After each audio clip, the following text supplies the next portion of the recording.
ناروے کې د قرآن مجید د بې حرمتۍ خلاف بریکوټ پبلک سکول لخوا یو احتجاجي واک تابع کړی شوی و. واک کې د سکول طالب علمانو سره استادانو په ګڼ شمېر کې ګډون وکړو. د بریکوټ پبلک سکول نه تر اسسټنټ کمشنر دفتر پورې دغه واک کې طالب علمانو مختلف پلی کارډ نیولي وو چې پرې د ناروے حکومت خلاف نارې درج وې.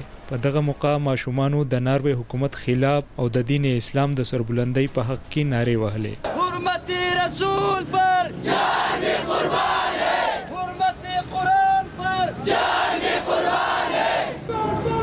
جیدار بائی گاڑ نعرہ تکبیر اللہ اکبر قربان ہے. بائی گاڑ بائی گاڑ جیدار بائی گاڑ بائی گاڑ جیدار بائی گاڑ. ماشومانو ته په خپل وینا کې ډایریکټر بریکوټ پبلک سکول عزیر اقبال او وایس پرنسپل عرفان الحق اسرار خان سره نورو استادانو وویل چې قرآن مجید د ټولو مسلمانانو یو مقدس کتاب دی, د کمی بې حرمتي چې مسلمانان په هیڅ صورت نشي برداشت کولی. مونږه د حکومت نه ان شاء الله تمدار یو چې حکومت به په دې باندې ډیر ښه سټینډ اخلي, ځکه دا د مسلمانانو د تمام عالم اسلام کم چې دغه د هغه مجروح شوی دی او د هغې احساساتو ته ټیس رسولی شوی دی.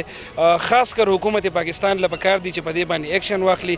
نن تاسو وینئ چې دا ماشومان راوتي دي, د دوی هم د دې راوتو مقصد دا دی چې که مونږ خلک د ګرانۍ او د هر څه دپاره راوځو, خو الحمدلله مونږ د دې لپاره سټپ واخیستو چې د قرآن بې حرمتي او د اسلام بدنامي چې دغه هېڅ کله هم د برداشت قابل نه ده. شمول پکار دی د ناروې چې کوم سفیر دی هغه جلد از جلد ملک بدر کول پکار دی, او د ناروې چې څه هم مصنوعات دلته کې په پاکستان کې دي د هغې د ختمولو او موږ له د هغې د روکتام کوشش پکار دی, او حکومت له دا خبره چې ده په مختلف پاله دغه باندې اوچتول پکار دي. مونږ به هر هغه اقدام مونږ به د هغې مخالفت کوو, مونږ به د هغې مذمت کوو, مونږ به د هغې په مخ کې یو سیسا پیلای وي دیوار جوړیږو.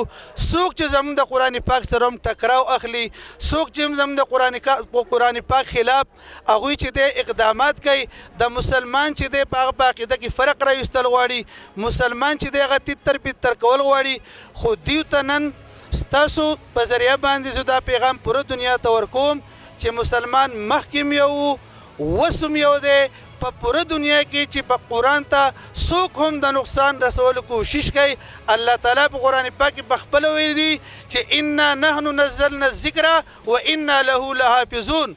دا قرآن پاک مونږ نازل کړی دی او مونږ به د دې قرآن پاک چې دی حفاظت کوو. مونږ د حکومت پاکستان نه یو ځل بیا دا مطالبه کوو چې د هغوی سفیر دی د ملک نه وشړلی شي. دوی وویل چې د قرآن مجید بې حرمتي په عالم اسلام براہ راست حمله کول دي, د کمې چې اقوام متحده او نور اسلامي ملکونو لا نوټس اخیستل پکار دي.